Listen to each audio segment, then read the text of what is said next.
Dalam nama Bapa dan Putra dan Roh Kudus. Amin. Allah yang penuh kasih, curahkanlah rahmat Roh Kudus-Mu kepada hati kami di masa Prapaskah ini dalam retret agung, supaya kami dapat memasuki relasi personal dengan Putra-Mu Yesus dalam kehidupan kami sehari-hari, sehingga karena Kristus kami dapat menjalankan segala usaha kegiatan rohani dengan sepenuh hati. Demi Kristus Tuhan dan pengantara kami. Amin. Para saudaraku terkasih dalam Kristus, murid Yohanes mengeluh karena murid-murid Yesus itu tidak berpuasa sebagaimana dengan Yohanes dan murid-murid Yohanes yang berpuasa ketat. Dan kita tahu adalah Yohanes seorang asketis, seorang yang yang menjalankan kehidupannya dengan keras. Berpuasa, berpantang, tinggal di padang gurun dalam kesulitan yang berat. Ya. Dan itu tidak dilakukan oleh Yesus. Maka Yesus memberikan nilai baru, Dia memberikan makna baru dari pengalamannya itu. Ya, dalam pengalaman untuk menghayati hidup rohani dalam 3 aspek penting: berdoa, berpuasa, dan bersedekah. Ya. Jadi berpuasa, bersedekah, dan berdoa itu adalah bagian esensial dari kehidupan orang yang beragama. Entah agama Katolik, agama Kristen, agama Islam, Buddha dan Hindu, ketiga aspek itu merupakan satu hal yang harus kita dalami. Nah, disinilah kita lihat bedanya antara penghayatan orang Katolik dengan orang non-Katolik. Dengan orang Katolik, Yesus mau menekankan aspek relasi personal. Ya, seperti Yesus mengatakan, selama mereka bersama mempelai, maka mereka tidak perlu berpuasa. Tetapi ada saatnya ketika mempelai itu tidak ada, maka mereka akan berpuasa. Jadi apa maksudnya? Ada 2 hal yang kira-kira menjadi pertimbangan kita. Pertama, berpuasa, berpantang, dan bersedekah itu karena relasi personal dengan Yesus.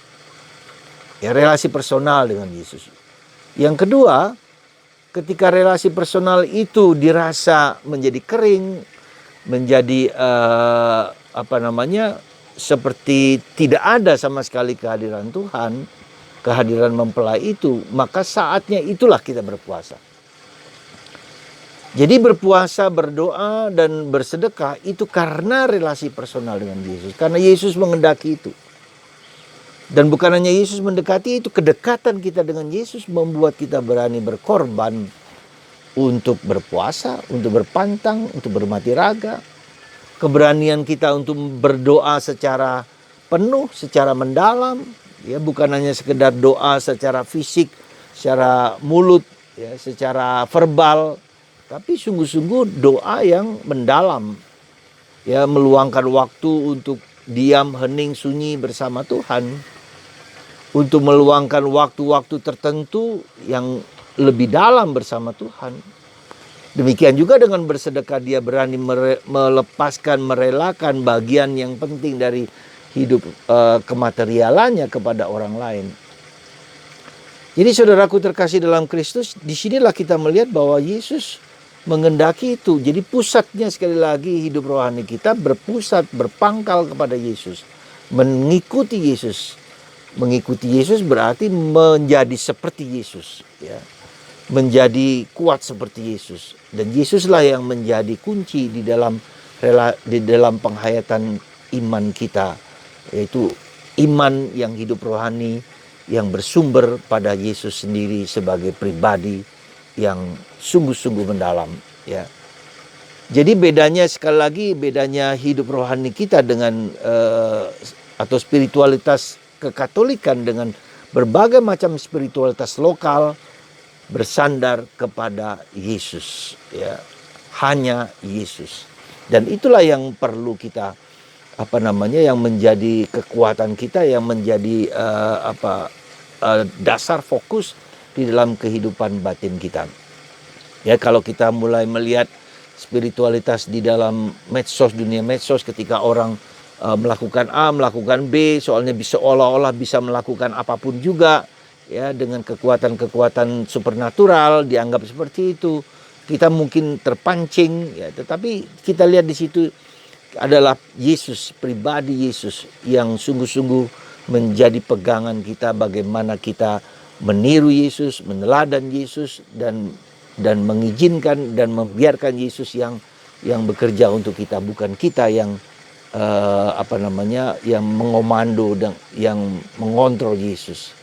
Jadi itulah saudaraku terkasih dalam Kristus, semoga puasa, semoga doa kita, semoga sedekah kita seperti Yesus, ya. Kita diajak meniru Yesus, meneladan Yesus, menghayati hidup kita seperti Yesus. Yesus yang berani mengorbankan waktu, tenaga, jam 3 pagi ia berdoa pagi-pagi buta, ya, di gunung dia bermurah hati, dia berkarya bagi banyak orang, ya. Dia juga kemudian berpuasa 40 hari di padang gurun. Itu semua adalah supaya Tuhan bekerja dalam diri dia, supaya Tuhan melimpahkan rahmat kepada dia, supaya Tuhan yang menjadi fokus dalam diri dia, ya, bukan aku, ya Tuhan, bukan aku.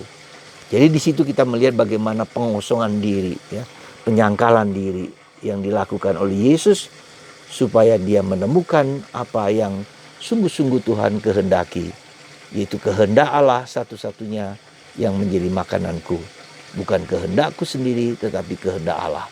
Semoga Tuhan melimpahkan rahmat dan berkat kepada Anda, supaya kita semua mengikuti Yesus, meneladan Yesus, dan Yesus menjadi fokus dalam perjalanan hidup rohani kita, dalam spiritualitas kita. Tuhan memberkati Anda semua, dan bagi Anda yang sakit disembuhkan, bagi Anda yang menderita dibebaskan dari segala penderitaan dan sakit. Tuhan memberkati Anda dan menyembuhkan Anda sekali lagi dalam nama Bapa dan Putra dan Roh Kudus. Amin.